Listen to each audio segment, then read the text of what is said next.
It's new on Netflix. I gotta tell y'all about this shit. Oh my God, this man was. It's really like the fucked up part about it is even when I keep saying don't move to some of these red states because it's like crazy racist shit, bro. Some of these smaller towns, it's some real live crazy people really out here killing people, dog. And like real life going to work every day like shit sweet. Ain't that what you're supposed to do though? This nigga had like 10 bodies in a small town though. Going to church every Sunday and still going to work. But do you think it's more easier to get that off in a smaller town than in a bigger city? No, I would if me personally, I would think it would be easier to get it off in a bigger city because a small city like.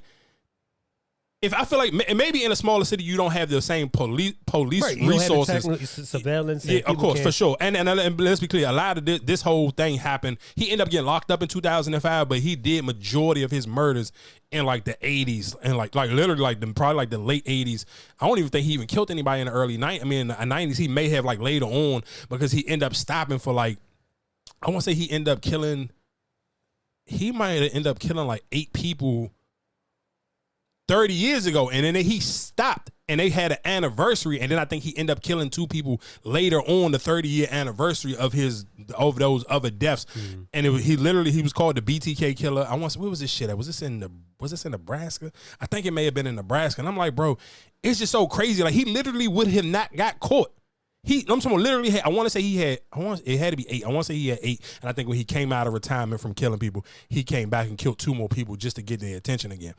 I may be off a little bit, but what I'm telling you is this nigga literally was scot free. Like he was literally going on his regular everyday life, raising his fucking kids, going to church, going to work. He was a fucking like a dog catcher or some shit. Mm-hmm. Going to work every day, and literally I'm talking about he was 30 years clean. In the news report, it was doing like a 30-year anniversary of the BTK Killer, whatever the case may be. And whatever they said in the news report triggered that nigga to be like, y'all need to put some respect on my name and this, that, and the third. Like I'm talking, nigga, 30 years, it was over. He was done. He ain't going to trial until he was 60. Nigga, it was, nigga, you already on the other side of the hill. It was over, dog. And he fucked his daughter life up. And let's be clear, his daughter is definitely a clout chaser. Cause she was real live, like she the only family member on. Cause he had a son, he had a wife. His wife was still alive, and none of them wanted to be on camera. This bitch was real live, really chasing clout. Was she just in defense for him, or she was basically like, I can't believe he? No, she was basically like, hey, I can't believe it. But let's be clear, the whole town was that same way because again, it's a small town, so she wasn't the only person, and that's why. And people was kind of giving some. Let's be clear. I mean, of course, the families of the people that he killed. They didn't give her no grace, but other people in the town was like, you can't just blame it on her because, nigga, he was coming to church with everybody every Sunday. So you can't just make it seem like he tricked his family and they didn't see it. We didn't see it neither. Yeah, and that's why I say I think it probably is a lot more easy in a smaller town because, like I said, if you keep doing your normal routine and you just like, hey, Joe, you know what I'm saying? Like, and that's what he was doing. Nobody would expect that.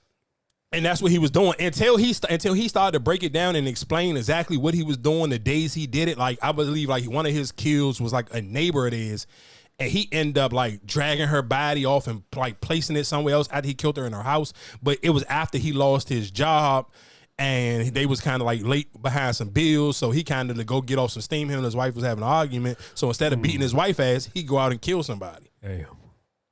I'm like, nigga, bro. But it was so crazy because his daughter was like literally, but even his last interaction with his daughter at the jail, he kind of went off on his daughter and was like, you wouldn't be nobody if it wasn't for me. Your life is only revolved around you telling my stories and telling people you my daughter and this, that, and the third. And it's like, what the fuck? So that's why they saying she a clout chaser. Because she getting off. I mean, because she is, nigga. She on. I mean, it's a Netflix doc now on the Jones. She on it. She the only. Her mother's still alive. Her brother's still alive, and none of them don't want their face to be seen. They don't want no attachments to it. But she kind of had a point where she was like, "My mom can divorce him and move on, and never have and could change her last name back, and nobody don't never know that my mother had anything to do with it." You know what I'm saying, was even married to this man and can go move and have a whole new life. But this is still, you know what I'm saying, even let's be clear, she didn't got married, so I'm sure her last name ain't the same. So she could have kind of did something completely different. But she was like, dog, me and my brother, this still our father. We can't just wash our hands with her. Where my mother can kind of just, hey, I divorced and changed my last name and I can just wash my hands with this nigga. But I kind of like, I get what she was saying, but I did feel like she kind of was like, she ended up writing a book and some more shit. You could wash your hands with him if you really that, like, if you really don't fuck with him or devastate, you can wash your hands with him. Because it's not like you, and I think that's my, like, I get it. Like, if you had like a common name and it was like, I'm trying to think, like if your name was like OJ Simpson, you know what I'm saying? Like something like that where it's a like it was like real high profile murder. Yeah. Yeah, it does make it way harder. Because if it's somebody like Larry, you know what I'm saying? Like, you can watch yourself. Nobody really had to know. Especially like you said, if it's in a small town. Yeah, cause she ended up even moving away from there. She ended up moving when she got married. She ended up moving to Michigan. I don't know. I kind of like, I hear what she was saying because it's kind of like, how do I not talk about this? Like, this is kind of like, this still was my dad. But then I get what they saying is like, well, your mom ain't talking about it, your brother ain't talking about it. So I mean, obviously, it was two other people in the house. They ain't talking about it. So you could take the same route they doing and not talk about it. You want to talk about it. You want to be the motherfucker who go on Larry King and get interviews and all this other shit. So it's like, I hear what you're saying. Like, this is still a part of your life, so you want to tell your story and how you feel betrayed by your dad or whatever the case may be. But at the same time, it's like, the rest of your family ain't nobody said shit. So do you really got to say something? And are you cutting the check with the families? Fuck no, you know they ain't. So yeah, that's hell fucking no. You know she not.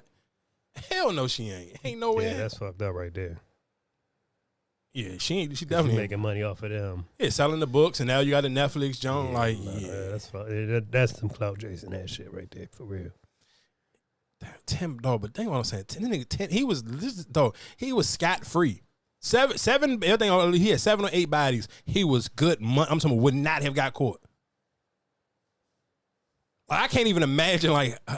But he was a different type of crazy type of nigga because for the fact that you was scot free for 30 years and you just got fucking one day you watching the news and you just don't like the way they was talking about you on the news and then you just want to pop up and get your. But that's ego, right? Of course.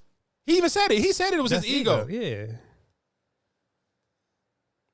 Oh, you think I'm pussy? Y'all oh nah, fuck that. That's exactly how he. That's exactly what, and that was exactly what he said, and that's exactly what he wrote. And that was exactly what he wrote to the news people. Let me play this clip of this Alabama joint real quick.